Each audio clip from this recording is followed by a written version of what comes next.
Vamos a iniciar este programa de inmediato con una entrevista muy especial. Se refiere al más reciente libro del periodista Jesús Lemus, a quien usted conoce muy bien, periodista y escritor, autor de, entre otros libros, El licenciado, El fiscal imperial, Michoacán en guerra, y ahora tiene un nuevo libro que se llama El cártel judicial. El cártel judicial, radiografía de un poder fallido. Está en Grijalbo y con nosotros en este momento está Jesús Lemus, a quien saludo con gusto. Jesús, buenas tardes. ¿Qué tal, Julio? ¿Cómo te va? Siempre un placer estar contigo. Gracias por la invitación. Al contrario, Jesús. Jesús, tema interesante, tema necesario, pero también tema muy oportuno, porque justamente en estos momentos se vive el debate acerca de lo que significa el cártel judicial con las reformas que propone el presidente de la República en cuanto al Poder Judicial, lo que luego agregamos algunos que decimos no es solamente el Poder Judicial, también la otra parte que es la de las fiscalías, que es otro ámbito igual, con podredumbre, corrupción y todo esto. ¿Qué te llevó a escribir este texto, Jesús? Bueno, Julio, tú bien dices, cae en un momento muy adecuado, gracias a la editorial, gracias a nuestro amigo Enrique Calderón, por supuesto, por la puntualidad para trabajar el texto. Fíjate que yo estaba trabajando esta revisión de la corrupción en el Poder Judicial con mi propio caso judicial. Recordarás que yo estuve preso y he estado revisando la sentencia porque tengo estoy preparando justamente una denuncia contra un juez y comencé a revisar el proceso y encontré muchos vicios y comencé a revisar cómo se violentaron también algunas cosas en mi caso particular. Te estoy hablando que esto lo comencé como en el 2015, del 2011 al 2015 estuve llevando a cabo. Volví a retomar el tema y comencé a revisar a fondo el Poder Judicial, partiendo justamente de la necesidad de que los jueces deben ser electos democráticamente. Después se fue empatando mi investigación con lo que iba diciendo el presidente de la República y pues mira, sale coincidentemente en un momento muy álgido donde está el presidente de la República proponiendo una reforma al Poder Judicial y que es también una necesidad también muy sentida de mucha gente y eso fue lo que a mí me llevó y así fue como lo llevé elaborando este texto, mi querido Julio. Jesús Lemus, ¿qué encontraste? ¿En qué sustentas un título tan contundente como es el cártel judicial? Te lo pregunto, Jesús, por obligación periodística de Claro, pedirte tu opinión, porque claro. francamente sabemos y conocemos en abundancia los casos y ejemplos de este tipo, pero ¿en qué sustentas todo esto, por favor, Jesús? Mira, comencé a revisar la corrupción judicial y lo que sustento, el calificar con ese término de cártel al Poder Judicial, pues creo que me quedo a veces hasta corto. Comencé a revisar muchos casos mediáticos, comencé a platicar con muchas familias de gente que está con sus familiares presos, comencé a trabajar con muchos presos también, que comencé a revisar sus propios procesos judiciales y que son procesos muy evidentes que no necesita ser un letrado en la materia del derecho para poder entender cómo los jueces a veces se inclinan. Y comencé, por supuesto, a tener conocimiento de algunos grupos delictivos que estaban asociados con algunos miembros del Poder Judicial de la Federación. Y ahí fue, por eso decidí ponerle el cártel, porque hay una similitud, Julio, una similitud entre cómo operan los cárteles de las drogas y cómo opera la impartición de justicia. Nada más que los jueces son más letrados que los delincuentes y los jueces cambiaron las casas de seguridad de los delincuentes pues por juzgados y por tribunales. Cambiaron las togas, por supuesto. Ellos usan toga, los otros usan uniformes de combate. Aquellos asesinan a balazos y estos jueces también se aprovechan, violentan la integridad, incluso física de las personas a través de la ley. Eso es lo que me hace hacer esa analogía entre los cárteles violentos, los que están asociados con la delincuencia, el crimen organizado, con el grupo de letrados que tomaron prácticamente por asalto al Poder Judicial y que es una clase que se protege entre ellos y que están también asociados, debo decirlo, Julio. Es muy cierto lo que se plantea en este texto. Están muy asociados con la delincuencia a grado tal que muchos jueces, magistrados, llegan a establecer nexos de complicidad con la delincuencia organizada y ellos mismos se convierten en delincuentes que si quieres ahorita lo vamos revisando poco a poco. Órale, Jesús, porque pues con frecuencia la crítica se centra en los jueces como tales, pero hay toda una estructura desde los secretarios de acuerdo, de los notificadores, es decir, ese aparato judicial no se mueve si no hay dinero en cada uno de los niveles, en cada uno, desde el que saca las copias, desde el que investiga un expediente, desde el que te tiene que dar la firma o el sello, hasta lo más alto. Y te pregunto si también estamos hablando de corrupción en el ámbito superior, a veces demasiado solemnizado o demasiado reverenciado, que es el de los ministros de la Suprema Corte de Justicia. Jesús.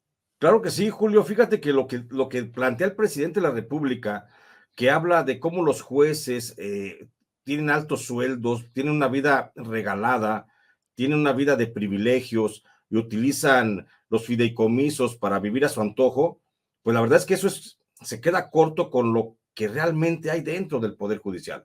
Hay verdadera putrefacción. Yo te pongo nada más un caso, por ejemplo, de los tres poderes de la República que existen actualmente en el país, judicial, legislativo y ejecutivo, en los tres hay violencia sexual contra las mujeres, pero de los tres tenemos agresores sexuales identificados y señalados y llevados ante el frente del Ministerio Público.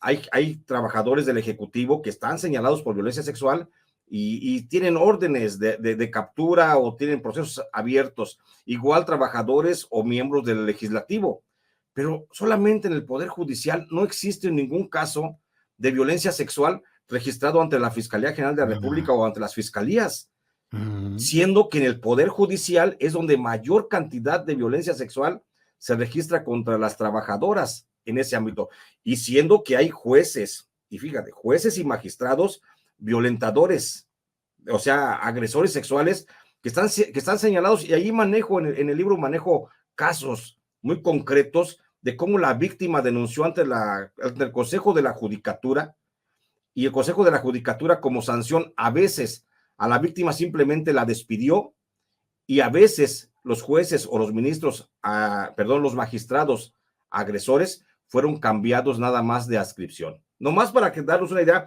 de cómo se maneja lo turbio. Y tú bien dices, la punta del iceberg, pues sí son los magistrados y los ministros, pero también los jueces juegan un papel muy importante en este proceso de corrupción, en donde hay casos, Julio, te digo, todo esto que te estoy hablando viene contenido en el libro El Cártel Judicial. Hay casos donde en un tribunal de la Ciudad de México, el magistrado utiliza los fondos con los que trabaja el tribunal para convertirlos en una bolsa de préstamo, pero agiotista de plano, con usura. Sí, y entonces prestan dinero a los propios trabajadores del Poder Judicial y luego los despojan de sus propiedades, les quitan el carro, les quitan la casa, enajenan las propias nóminas, Julio, y ahí está la evidencia en el libro, ahí están los documentos donde está el descuento para algunos trabajadores que les presta el propio magistrado dinero del Poder Judicial y les cobra con usuras y ellos terminan quedándose con propiedades. Y te digo, y es una red. Y hay casos como, digo, eso es solamente como si fuera una célula criminal. Yo lo había visto en grupos delictivos que hacen ese tipo de usura, ese tipo de préstamo y terminan quedándose con propiedades de las personas que les piden el crédito o el préstamo. Y así pasa en el Poder Judicial.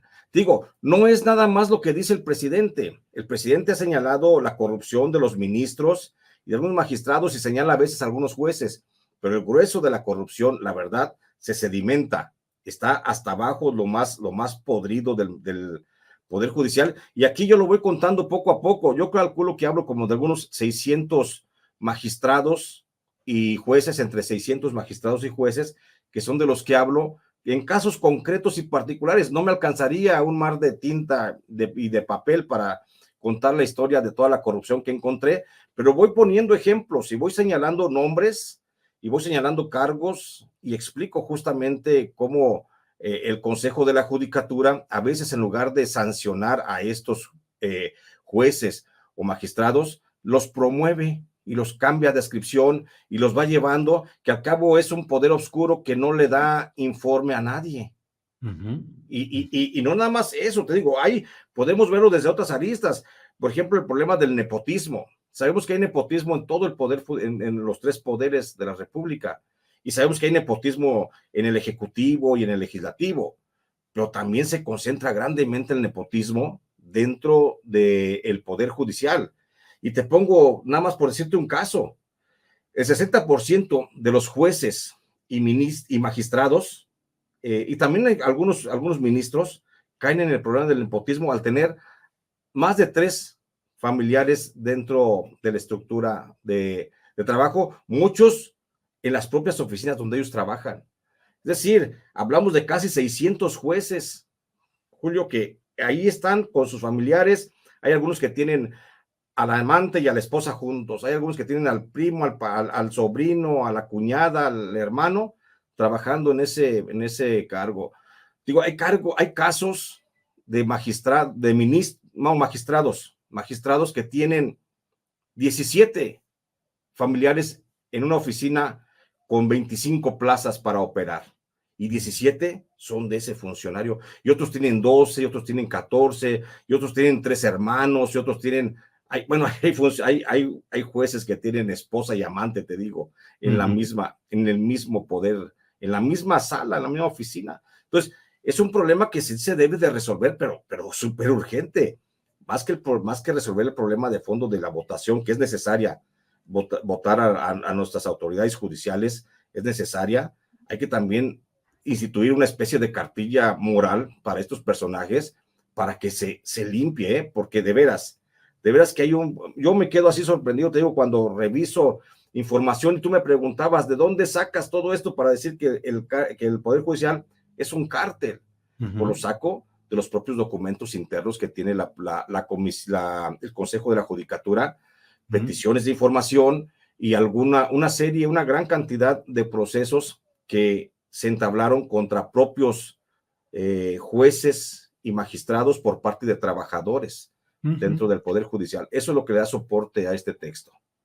Jesús, te agradezco mucho la posibilidad de platicar, el que hayas dedicado tu tiempo y tu investigación a este aspecto tan necesario de develar lo que hay en ese cártel judicial. Cierro solo preguntándote, ¿cómo sobrevive una nación que no tiene justicia históricamente y que se acumula tanta injusticia, corrupción y perversidad en manos de quienes deberían fomentar esa justicia?